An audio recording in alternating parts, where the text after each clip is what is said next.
नमस्कार, मी प्रियांका पाटील। आपण पाहत आहात राष्ट्रीय लोकराज्य न्यूज, निर्भीड बातम्यांचे व्यासपीठ। आज आपण दिवसभरामध्ये घडणाऱ्या घडामोडींवर नजर टाकूया। चला पाहुणं, आपल्याला जायचंय। पण कुठे जायचंय? टाकळी ढोकेश्वरच्या हॉटेल वैष्णवी मध्ये जायचंय। म्हणतात तिथे खूप छान जेवण मिळतं। चला तर मग जाऊया। पारनेर तालुक्यातील टाकळी ढोकेश्वर येथील सुप्रसिद्ध हॉटेल म्हणजे वैष्णवी हॉटेल। या हॉटेलची चवच लई न्यारी। पाहुणं, एकदा या, हॉटेलची चवच लई न्यारी। अस्सल मांसाहारी प्रेमींच्या जिभेचे चोचले आता पूर्ण होणार, ते फक्त हॉटेल वैष्णवी मध्ये। या ठिकाणी सर्व प्रकारच्या पार्टीच्या ऑर्डर स्वीकारल्या जातील। प्रोप्रायटर संतोष रंगनाथ ठाणगे। संपर्कासाठी मोबाईल नंबर 8830578505। या हॉटेलचा पत्ता नगर कल्याण हायवे, पारनेर चौक, टाकळी ढोकेश्वर, तालुका पारनेर, जिल्हा अहमदनगर।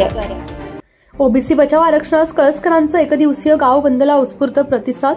ओबीसी आरक्षणाला धक्का लागणार नाही याची लेखी हमी मिळावी या मागणीसाठी वडीगोद्रीत सुरू असलेल्या प्राध्यापक लक्ष्मण हाके यांच्या आंदोलनाला कळस तालुका इंदापूर येथील ग्रामस्थांनी आज गावात बंद पाळून पाठिंबा दर्शवलाय। येथील व्यावसायिकांनी आपली दुकानं बंद ठेवून या बंदमध्ये सहभागी झाले, तर गावातील ग्रामस्थांनी येथील दत्त मंदिरासमोर पटांगणावर एकत्रित येत घोषणाबाजी केली। गेल्या 8 दिवसांपासून वडीगोद्री येथे प्राध्यापक लक्ष्मण हाके यांनी ओबीसी आरक्षण बचावासाठी उपोषणास सुरुवात केली आहे।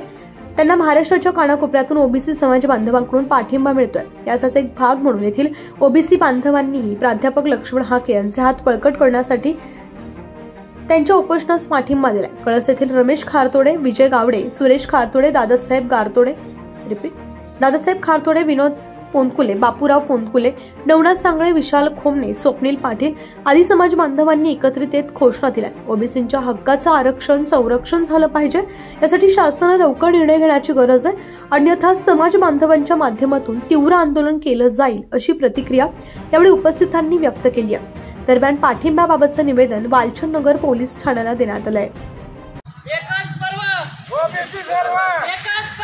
ओबीसी आरक्षणाचे संरक्षण झालेच पाहिजे। ओबीसी आरक्षणाचे संरक्षण झालेच पाहिजे। एकच पर्व ओबीसी सर्व, एकच पर्व ओबीसी सर्व, ओबीसी आरक्षणाचे संरक्षण झालेच पाहिजे। पुणे जिल्हा प्रतिनिधी संतोष भरणे। ताज्या बातम्यांसाठी आणि अपडेट्ससाठी राष्ट्रीय लोकराज्य न्यूज चॅनलला सबस्क्राईब करा, तसेच लाईक आणि शेअरही करा।